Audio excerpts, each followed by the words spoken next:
प्यारे बच्चों नमस्कार और एक बार पुनः आपका स्वागत है मेरे YouTube channel NTA net political science में। आज जिस विषय पर हम बात करने वाले हैं वह पर्यावरण से संबंधित कुछ महत्वपूर्ण बहुविकल्पीय प्रश्नों को मैं आपके सम्मुख रखने वाला हूं, जो कि आने वाले एग्जाम्स में आपके लिए महत्वपूर्ण होने वाला है। कहीं ना कहीं जेनरिक का जो पेपर है या जितनी भी एक दिवसीय परीक्षाएं होती है जॉब से संबंधित, तो वहाँ ये आपके लिए महत्वपूर्ण हो सकते हैं। तो सीधा अपने वीडियो को प्रारंभ करते हैं। तो इसका पहला भाग मैं आपको कुछ दिन पूर्व बता चुका हूँ। आज हम इसके दूसरे भाग को देख रहे हैं। 50 प्रश्नों को मैं बता चुका था। आज हम उनसे आगे की ओर बढ़ेंगे और उन प्रश्नों को समझने का प्रयास करेंगे जो हम पिछले वीडियो में छोड़ गए थे। इसका समझ लीजिए ये दूसरा पार्ट है। तो आज हम प्रश्न नंबर 51 से शुरू करेंगे। तो 51वां प्रश्न जो हमारा है वह है, किस देश में सर्वाधिक अम्लीय वर्षा होती है? वह कौन सा देश है जिस देश में सर्वाधिक अम्लीय वर्षा होती है? ऑप्शन नंबर ए है आपके पास चीन, ऑप्शन नंबर बी है जापान, ऑप्शन नंबर सी है नॉर्वे और ऑप्शन नंबर डी है संयुक्त राज्य अमेरिका। तो आप लोगों को मालूम होना चाहिए कि जो नॉर्वे है वहाँ क्या है, सबसे अधिक अम्लीय वर्षा होती है। तो इस प्रकार आपका ऑप्शन नंबर सी नॉर्वे क्या है, सही उत्तर बनता है। उसके पश्चात अगला प्रश्न आपके पास है, यद्यपि भारत की जनसंख्या तीव्र गति से बढ़ रही है किंतु पक्षियों की संख्या क्या है, तेजी से घट रही है। क्योंकि चार ऑप्शंस आपके पास दिए हुए हैं। शिकारियों की संख्या में असाधारण वृद्धि हुई है। दूसरा आपके पास दिया हुआ है, जैविक कीटनाशकों तथा उर्वरकों का बड़े पैमाने पर प्रयोग हो रहा है। तीसरा है, पक्षियों के वास स्थान पर बड़े पैमाने पर कटौती हुई है। और चौथा ऑप्शन आपके पास है, कीटनाशक, रासायनिक उर्वरक तथा मच्छर भगाने वाली दवाओं का बड़े पैमाने पर उपयोग हो रहा है। ये चार कथन आपको दिए हैं। यहाँ तक आपका पूरा प्रश्न है। अब जो उत्तर है वो आपको ऑप्शंस, जो पहला है वो है केवल एक सही है, बी है 3 व 4 सही है और ऑप्शन नंबर सी है 2 व 3 सही है और ऑप्शन नंबर डी है कि 1 2 3 4 चारों ही क्या है, सही है। तो इसके लिए आपको जो जवाब बनता है वह बनता है ऑप्शन नंबर बी, 3 व 4 सही है। तीसरा है आपके पास, पक्षियों के वास स्थान पर बड़े पैमाने पर कटौती हुई है। और चौथा है आपके पास, कीटनाशक, रासायनिक उर्वरक तथा मच्छर भगाने वाली दवाओं का क्या है, बड़े पैमाने पर उपयोग हो रहा है। इस कारण क्या है, पक्षियों की संख्या में तेजी से घटौती हो रही है या पक्षियों की संख्या तेजी से घट रही है। उसके पश्चात आपके पास 53वां प्रश्न जो है वह है, नाभिकीय विकिरणों द्वारा सबसे पहले प्रभावित होने वाला मानव शरीर का कौन सा अंग है? नाभिकीय विकिरणों द्वारा सबसे पहले प्रभावित होने वाला मानव शरीर का कौन सा अंग है? तो इसमें चार ऑप्शन जो आपके पास हैं वो हैं, ऑप्शन नंबर ए यकृत, बी है मस्तिष्क, सी है फेफड़े और डी है अस्थि मज्जा। तो आपको मालूम होना चाहिए कि ऑप्शन नंबर डी जो अस्थि मज्जा है वह नाभिकीय विकिरणों द्वारा क्या है, सबसे पहले प्रभावित होता है। उसके पश्चात अगला प्रश्न आपका है, रक्त कैंसर किस औद्योगिक रसायन से होता है? चार ऑप्शन आपके पास है, ए बेंजीन, बी मैग्नीज, सी पीसीबी और डी एस्बेस्टस। एस्बेस्टस। तो इसका जो सही जवाब है वह है ऑप्शन नंबर ए बेंजीन। उसके पश्चात अगला प्रश्न आपके पास है, समुद्र से किसी शहर की ऊंचाई जितनी अधिक होगी वहाँ की आबादी उतनी ज़्यादा डैश डैश की मात्रा बढ़ाकर लेती है। निम्न विकल्पों में से रिक्त स्थान की पूर्ति कीजिए। चार ऑप्शंस आपके पास दिए हैं, नाभिकीय विकिरण, बी दिया है विद्युत चुंबकीय विकिरण, सी दिया है कॉस्मिक किरणें, और ऑप्शन नंबर डी आपके पास दिया है उपयुक्त सभी।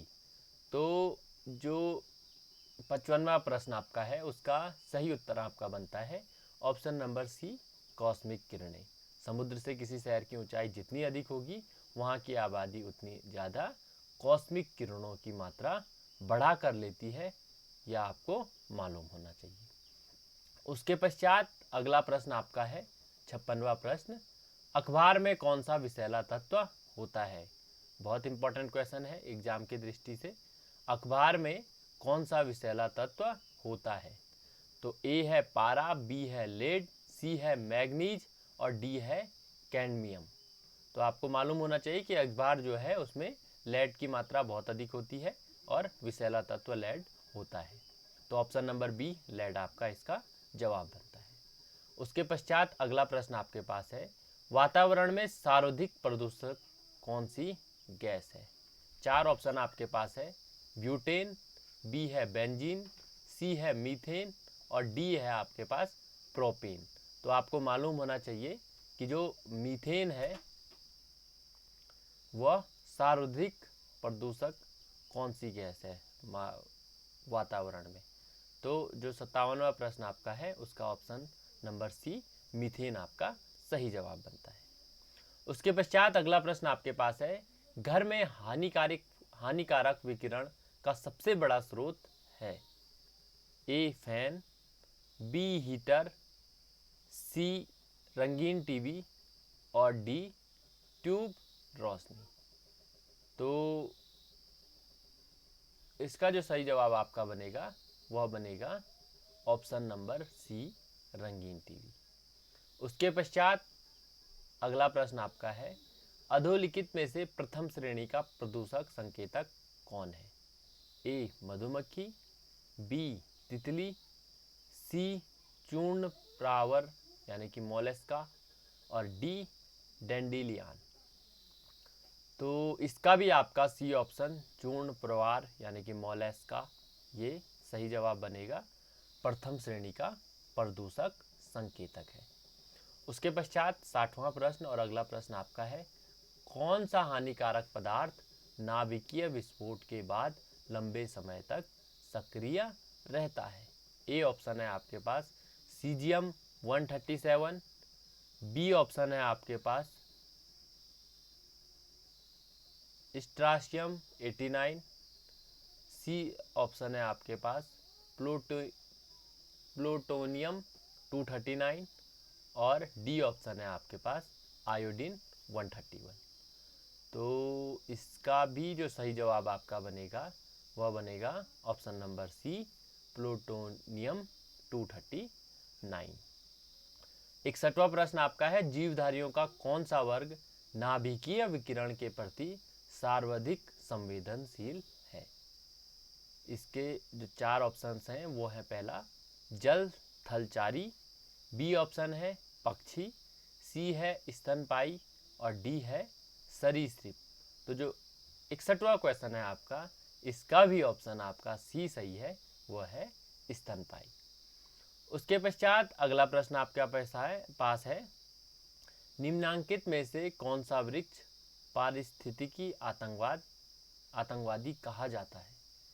ए है सफ़ेदा, बी है खुबानी, सी है नारियल ताड़ और डी ऑप्शन है आपके पास ग्रे एल्डर। तो इसमें जो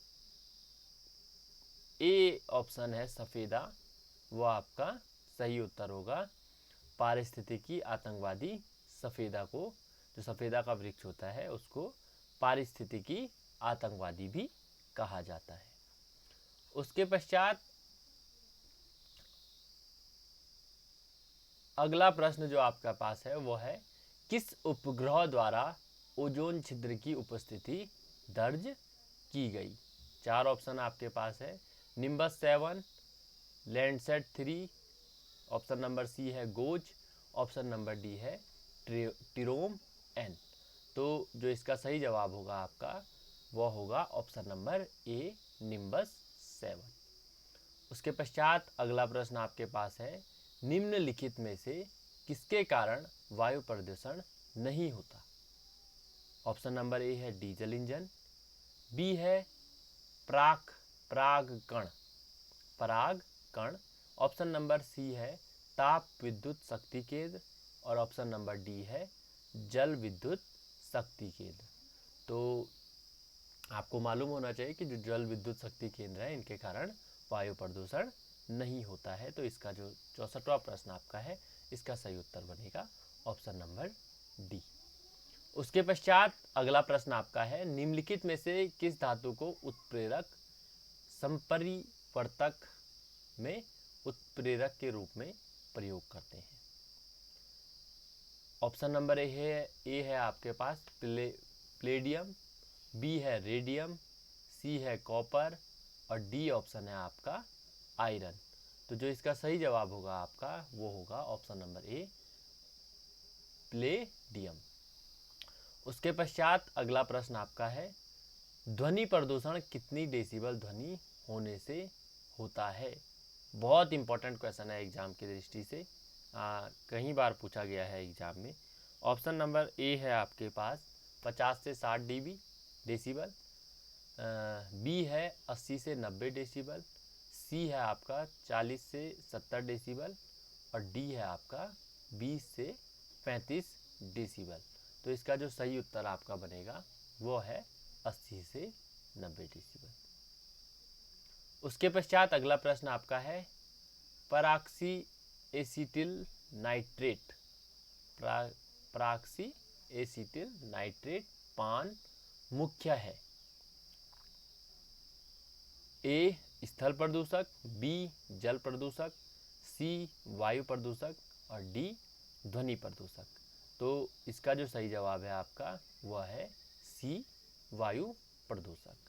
उसके पश्चात अगला प्रश्न आपका है, भारत में जल प्रदूषण नियंत्रण कानून लागू हुआ?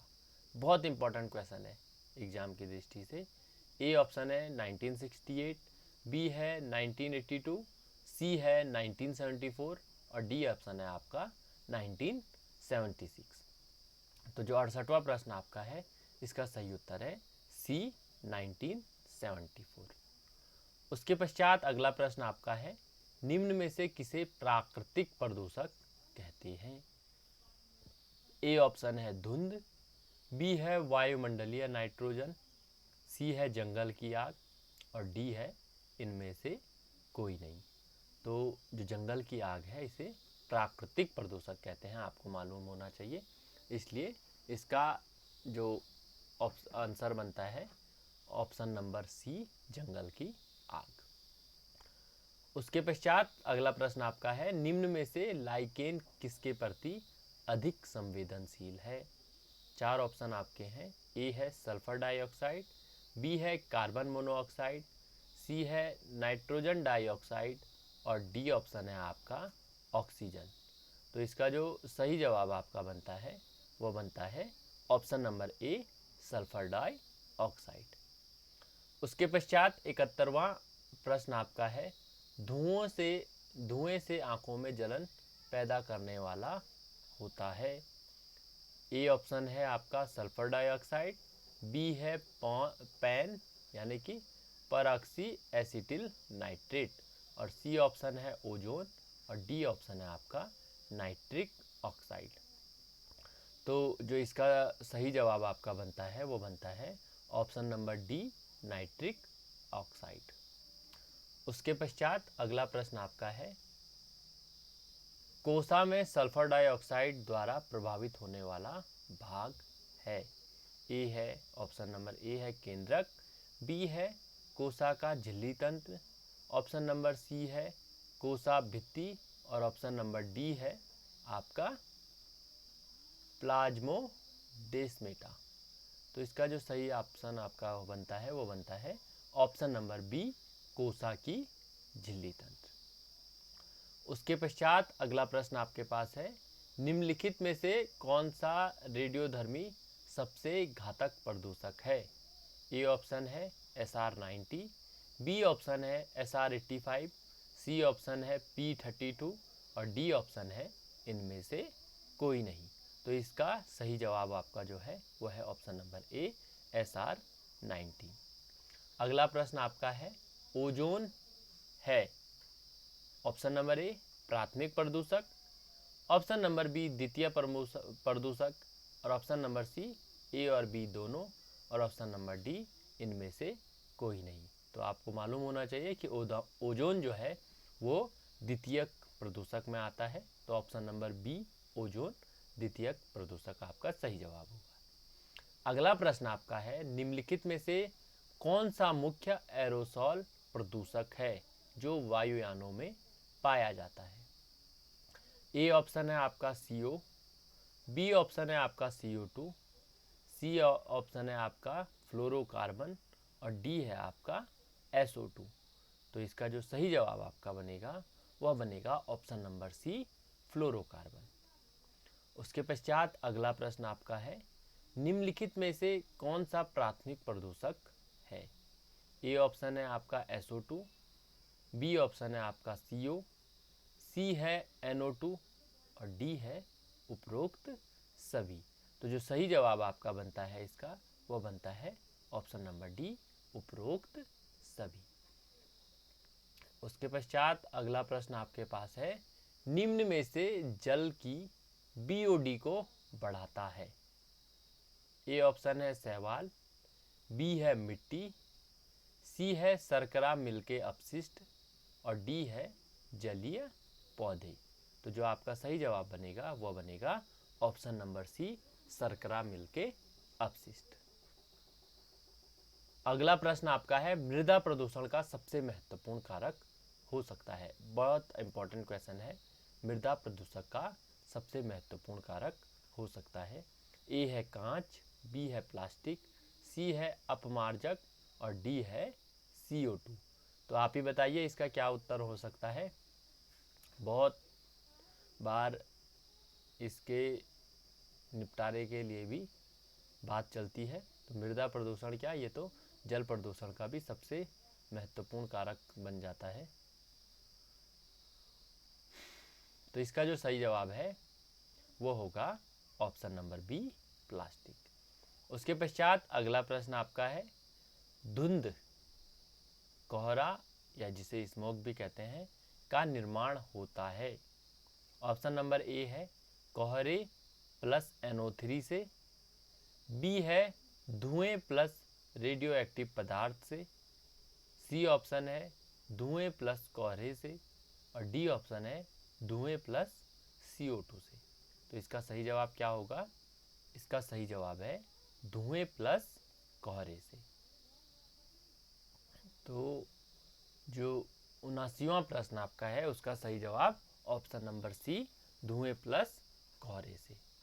उसके पश्चात आपके पास अगला प्रश्न है, CO का विषैला प्रभाव होता है क्योंकि हीमोग्लोबिन के लिए इसकी बद्धता ऑक्सीजन की तुलना में होती है?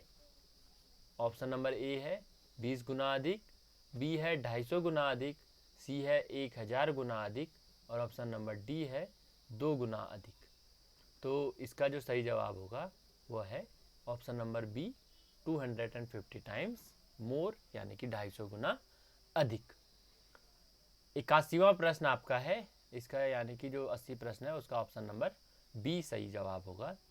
81वां प्रश्न आपका है, कार्बन मोनोऑक्साइड CO मनुष्य के लिए हानिकारक है क्योंकि यह ओजोन परत को नष्ट करती है, बी ऑप्शन है आपका यह हीमोग्लोबिन से क्रिया करने के लिए ऑक्सीजन से प्रतियोगिता करती है, सी ऑप्शन है आपका कार्बन डाइऑक्साइड की सांद्रता वातावरण में कम करती है, और डी ऑप्शन है आपका उपरोक्त सभी। तो 81वां जो प्रश्न है आपका इसका सही जवाब होगा ऑप्शन नंबर बी, यह हीमोग्लोबिन से क्रिया करने के लिए ऑक्सीजन से प्रतियोगिता करती है। उसके पश्चात अगला प्रश्न आपका है, वायु प्रदूषण के विश्वसनीय संकेतक हैं? ए है हरी शैवाल तथा जलीय लीवर वर्ट्स, बी है फर्न तथा साइकस, सी है लाइकन तथा मॉस, और ऑप्शन नंबर डी है नीम तथा आम। तो इसका जो सही जवाब है वो है ऑप्शन नंबर सी, लाइकन तथा मॉस। अगला प्रश्न आपके पास है, स्वचालित वाहनों से निकलने वाली गैसों के प्रकाश रासायनिक परिवर्तन द्वारा प्रदूषक उत्पन्न होते हैं। ए ऑप्शन है CO एवं CO2, बी है NO2, सी है O3 एवं पायन, और डी है CH4 एवं C2H6।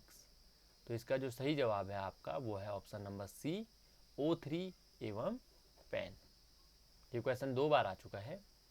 उसके पश्चात अगला प्रश्न आपका है, 2 बड़ी घटनाएं जिन्हें MIC तथा चेरनोबिल त्रासदी नाम से जाना जाता है, कहाँ वह कब घटी थी?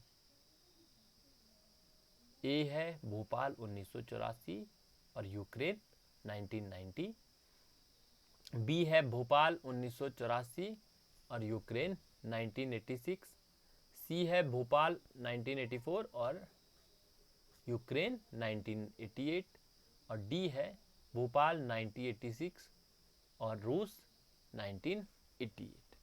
तो आप जानते हैं कि 2 जो बड़ी घटनाएं घटी है, एक तो भोपाल में 1984 में घटी थी और यूक्रेन में 1986 में घटी है, जिसे कि चेरनोबिल घटना कहा जाता है। तो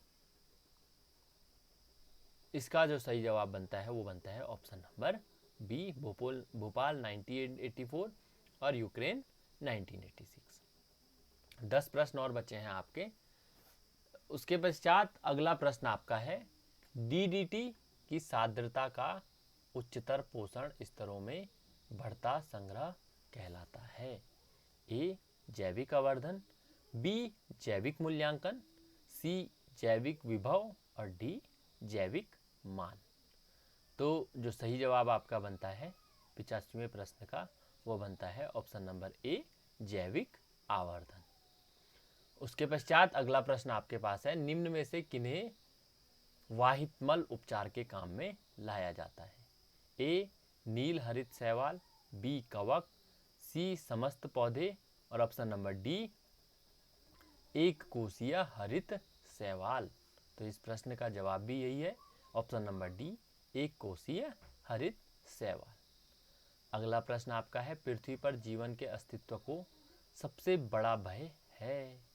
ऑप्शन नंबर ए वनों के कटाव के कारण, बी रेडिएशन या विकिरण के कारण, सी मरुस्थलीकरण के कारण और डी है इनमें से कोई नहीं।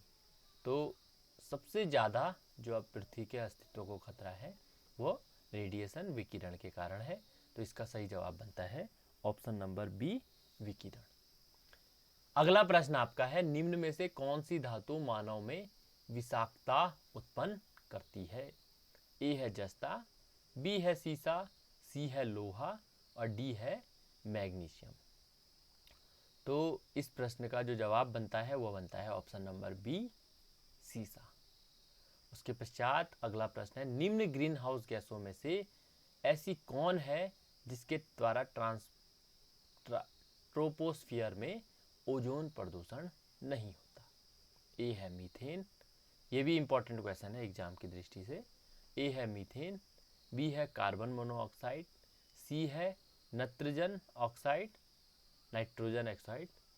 और उसके पश्चात डी है जल वाष्प। तो इस प्रश्न का जो सही जवाब बनता है वो बनता है option number B, carbon monoxide. 90वां प्रश्न आपका है, रेडियोधर्मी प्रदूषण से संबंधित निम्न कथनों में से कौन सही है? 4 कथन आपको दिए हैं। यह पशुओं में आनुवांशिक परिवर्तन लाता है, दूसरा है यह मृदा में विद्यमान विभिन्न खनिजों को असंतुलित कर देता है, और सी है यह रक्त संचार में व्यवधान पैदा करता है, ऑप्शन नंबर डी है यह कैंसर पैदा करता है। अब आपको सही उत्तर जानने हैं इनमें से। ऑप्शन नंबर ए है 1 और 2 सही है, बी है 1 और 4 सही है, सी है 1, 3 और 4 सही है और ऑप्शन नंबर डी है कि 2, 3 और 4 ये तीनों सही है। तो आपका जो सही जवाब बनेगा वो बनेगा ऑप्शन नंबर सी, 1, 3 और 4। यह पशुओं में आंशिक परिवर्तन लाता है, यह मृदा में विद्यमान विभिन्न खनिजों को असंतुलित कर देता है और यह कैंसर पैदा करता है। तो ये आपका सही जवाब होगा। अगला प्रश्न आपका है, निम्नलिखित में से कौन सी हरित गैस नहीं है। फिर अपना इंपॉर्टेंट क्वेश्चन है, कार्बन डाइऑक्साइड, बी ऑप्शन है मीथेन, सी है नाइट्रस ऑक्साइड और डी है नाइट्रोजन। तो ऑप्शन नंबर डी आपका सही जवाब है, नाइट्रोजन। उसके पश्चात 92 पर प्रश्न आपका है, लाइकेन्स सबसे अच्छे सूचक हैं। ऑप्शन है आपके, ए है वायु प्रदूषण के, बी है जल प्रदूषण के, सी है ध्वनि प्रदूषण के, सी है मृदा प्रदूषण के और डी है ध्वनि प्रदूषण के। तो इसका जो सही जवाब आपका है वह है ऑप्शन नंबर ए, वायु प्रदूषण के। अगला प्रश्न आपका है, भूमिगत जल को दूषित करने वाले अजैविक प्रदूषक हैं। ऑप्शन नंबर ए है बैक्टीरिया, बी है शैवाल, सी है आर्सेनिक और ऑप्शन नंबर डी है विषाणु। इसका सही जवाब होगा ऑप्शन नंबर सी, आर्सेनिक। अगला प्रश्न आपका है, निम्नलिखित पदार्थों में से कौन से ओजोन रिक्तिकारक है। ए है क्लोरोफ्लोरोकार्बन, दूसरा है हेलांस और तीसरा है कार्बन ट्रैक्लोराइड। ऑप्शंस आपके पास अब है, ए ऑप्शन है केवल 1, बी है केवल 1 और 2, सी है केवल 2 और 3 और डी है 1, 2 और 3। तो आपका सही जवाब भी ऑप्शन नंबर डी है कि 1, 2 और 3 तीनों ही ओजोन रिक्तिकारक है। अगला प्रश्न आपका है, मैच द फॉलोइंग के लिए है, सूची 1 को सूची 2 से सुमेलित कीजिए। इस प्रकार के प्रश्न भी आपके पास आ सकते हैं। वैसे इस बार जो प्रश्न आ रहे हैं उसमें ऐसे प्रश्न कम आ रहे हैं, पर आप ध्यान रखिए ऐसे प्रश्न भी आपके पास आ सकते हैं। तो पहली सूची में है वायु प्रदूषक और दूसरी सूची में है वो किन अंगों को प्रभावित करते हैं। तो पहला ऑप्शन है एस्बेस्टॉस धूल, मस्तिष्क, बी है सीसा, उधर है उधर, सी है पारा और फेफड़ा, डी है कार्बन मोनोऑक्साइड और रक्त धाराएं। अब आपके पास सही उत्तर जानना है इन ऑप्शंस में। इन ऑप्शंस में सही उत्तर 95वां प्रश्न जो है, इसका जो सही उत्तर बनेगा वो बनेगा option number B. Option number B क्या है, एस्बेस्टास धूल जो है वो आपके उदर यानी कि पेट को प्रभावित करती है। सीसा जो आपका है वो आपके मस्तिष्क को प्रभावित करता है। पारा आपके जो आपका एस्टेबास धूल है वो आपके फेफड़ों को प्रभावित करती है। जो सीसा है वो आपके मस्तिष्क को प्रभावित करता है। पारा आपके पेट को प्रभावित करता है और जो कार्बन मोनोऑक्साइड है वो आपकी रक्त धाराओं को प्रभावित करती है। तो यहाँ से मैच द फॉलोइंग अगर नहीं भी आता है तो 4 क्वेश्चन यहाँ से बन गए, तो उनको आप जरूर ध्यान रखिएगा। उसके पश्चात अगला प्रश्न आपका है, हाल के वर्षों में मानव गतिविधियों के कारण वायुमंडल में कार्बन डाइऑक्साइड की सांद्रता में बढ़ोतरी हुई है, किंतु उसमें से बहुत सी वायुमंडल के निचले भाग में नहीं रहती, क्योंकि 3 ऑप्शंस आपके पास दिए हैं। यह बाह्य समताप मंडल में पलायन कर जाती है, समुद्रों में पादप पल्लव प्रकाश संश्लेषण कर लेते हैं, ध्रुवीय बर्फ छत्रक वायु का प्रग्रहण कर